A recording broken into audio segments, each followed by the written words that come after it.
What is up, Gadsden Brigade? Peyton Johnson here with a daily installment of Enlightenment. Before we get into today's segment, if you could please smash that like button, comment down below, share this video, and subscribe to this channel. Guys, with that out of the way, I just want to clear the air. I am no longer part of the Gulag. I am no longer making Glasnost. Mick wanted to take the Gulag and kind of make it its own standalone show and market it that way. He asked if I could take Glasnost and make it into its separate channel, still market it under the Gulag banner, and I told him respectfully, if I got to start a new channel, I'm going to start with a completely clean slate and just make my own channel. The Gadsden Brigade's a name I've been sitting on for a long time, and I'm so glad that I can finally put it to good use with all of you guys. Mick and I are still going to be doing our collab weekly podcast where we bring a guest on and have a discussion. It's called Cold War because, you know, I got the Americana theme. He's got the Soviet theme going on. We're still doing that. Guys, we're still friends. It's all love. We still hang out. We still talk to each other all the time, make fun of each other, send memes, cuddle, the whole 9 yards. So, guys, if you haven't already, please head over to his channel, like the Gulag, subscribe to the channel. Mick's bringing out a lot of new content, and it's really good. And with that said, I just want to say one more thank you to Mick. Love you, brother. But enough with that sappy stuff. Let's dive right into this article. You guys, the Cuban citizens have been protesting their government because they are sick and tired of living under the oppressive boot of communism. 60 years of authoritarianism, and they have finally had enough.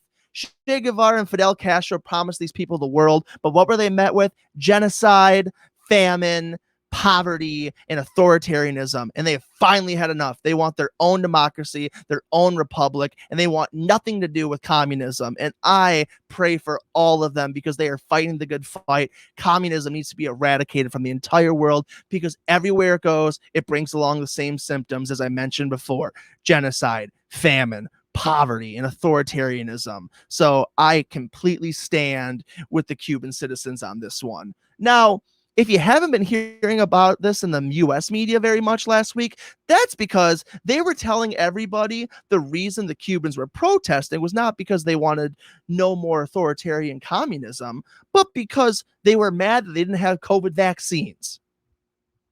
That was a bull-faced lie. Now, I'm going to dig into later why this is so problematic, but Joe Biden finally came out and addressed the situation and said that communism is a universally failed system before knocking socialism after that. So I got an article here from timcast.com by Cassandra Fairbanks, and we're going to dive right into it. So let's jump into it. It says Joe Biden says communism is a universally failed system before knocking socialism. It says members of the squad are probably feeling pretty dejected today as President Joe Biden declared that communism is a universally failed system and implied that socialism is not much better. Now, right off the surface, he's not wrong. Now, is he going to practice what he preaches? And do I believe him? I'm going to discuss that later, but let's keep reading on. It says, on Thursday, Biden finally condemned communism at the mass protests in Cuba. The protests have been going on since Sunday over food shortages and power outages.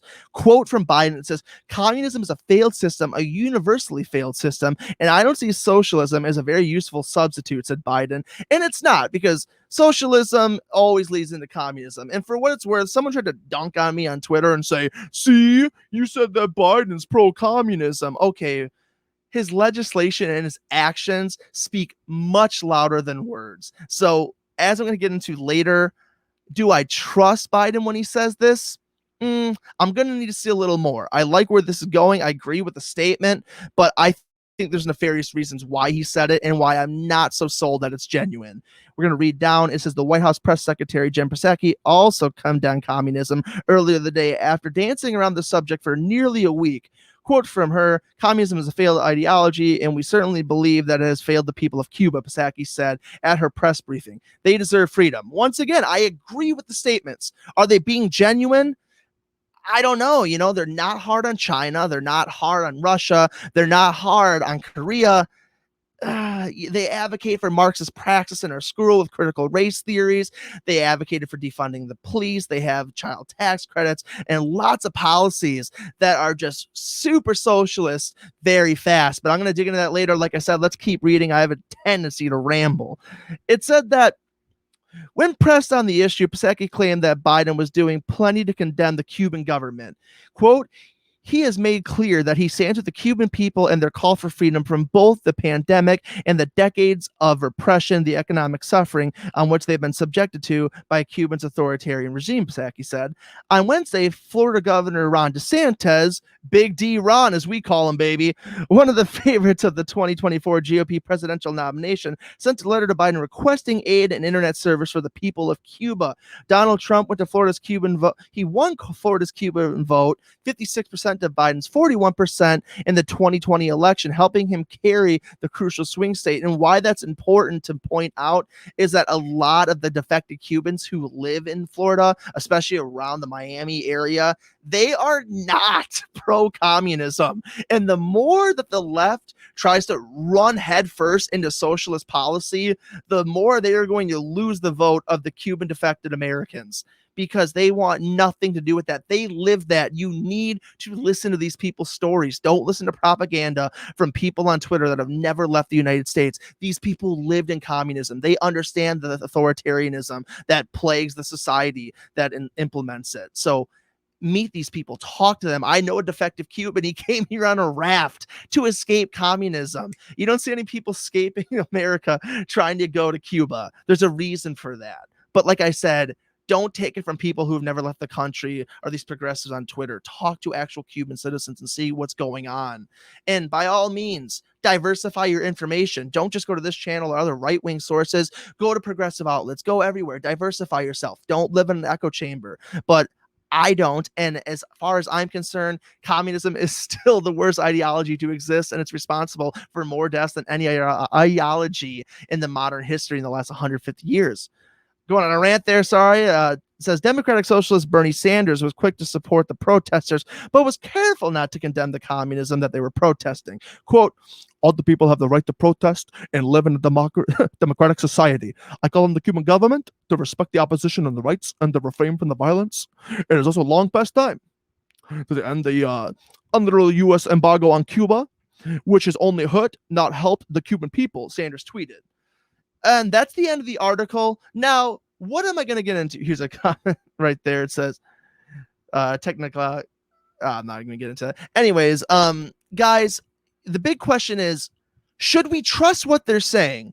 As I brought up before, they finally condemned communism. Why I don't, well, I tend to not believe this is genuine. The Biden administration is between a rock and a hard place. They have been running headfirst into socialist policy since they took office, and it is waking up a lot of people. We've seen defund the police go to absolute crap. These cities are plagued with crime and homicide now.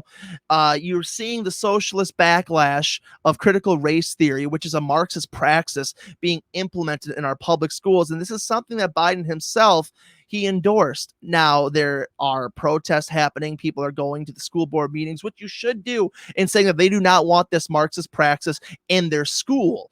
The veneer is slipping off. And the problem is that they have a lot of voters within their base that identify as socialists. So if they come out and just completely condemn communism and socialism, is going to turn a lot of their own base against them. But the problem is the moderates are the disaffected liberals who don't feel like they have a home anymore, but maybe weren't so pro-Trump.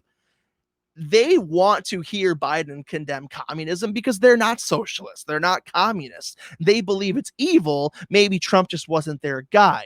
So he was between a rock and a hard place, but he took the position of condemning communism, which by my standard is just the most just absolute like softball pitch of an answer you could give. Communism is horrible, is an abomination, and so is socialism, and it ruins every society it touches. But that's a whole different episode for a different day. Now, that's a reason, though, I don't feel like he's genuine, because this is a start. But is it going to be harder on China? Is it going to be tougher on North Korea? I don't know. These are things I need to see to really believe him. Is going to be tough on the members of his own party. Is he going to crack down on AOC? Is he going to crack down on Rashida Tlaib? Is he going to say we don't have a place for socialism in the Democratic Party? I've yet to see that. What I have seen, I've seen him do more executive orders that were socialist executive orders than any president in American history. I saw him actively, campaign with defund the police. I saw him actively say and endorse critical race theory in our schools, which is a Marxist praxis. I've seen these things, and now he finally condemns communism. Is it too little too late? I'm not saying that, but I just need to see more. And I think a lot of people need to see more because, frankly, I don't feel like it's genuine at all. If it was super genuine, I feel like they would have came out with it right away. Instead, they danced around for a week because they knew they were playing a dangerous game. Because here, do we want to be on the side? Because the truth was going to get out. Enough people knew they weren't protesting over vaccines. The Cuban, it's not like Pakistan or Syria or Libya where they don't have a lot of contact with people in the US. Cuba is very close to the United States. It's in our backyard, 90 miles away from the shore of Florida. And lots of Cuban Americans who are defected Cubans have family still in Cuba. They communicate. The word was out very quick that they were protesting and rioting against communism, and they want communism gone. It wasn't about vaccines. They have a shortage of medical supplies, but overall, they want to get rid of communism. And what was Joe Biden going to side with? The truth that would come out in a week that it wasn't about COVID-19, it was about communism, and now he's endorsing and supporting an authoritarian regime? That's a horrible look. And as far as moderate voters go and moderate Democrats, they no way would stand for that. So 2022 is coming very shortly. Midterms.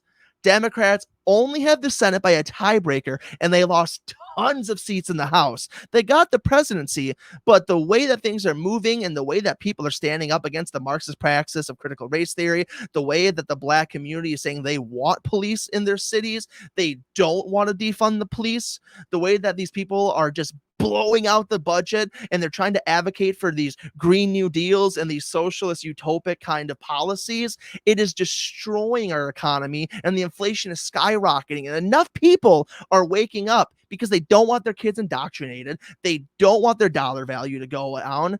It is collapsing on them and they see this. So I believe that this was a strategical ploy because 2022 is coming up and they are desperately in shambles that they are going to, they know it. If the cat's out of the bag, the veneer came off, enough people are seeing the light, and if they don't clean up their act really fast, they're going to completely lose the House and the Senate, no doubt in my mind, because communism, especially in the United States, is never ever a winning argument or solution. Guys, I want to hear from you though. Tell me what you think in the comments below. Do you believe Joe Biden's being genuine with his critique on communism, or is it a political ploy? You tell me. I really want to know. But guys, thank you so much for tuning into this episode of Enlightenment. If you haven't already, please like this video, comment, share, and subscribe to our channel. I'd absolutely appreciate that. With that said, you've all been sexy. I'm Peyton Johnson. Enjoy the rest of your day. Later.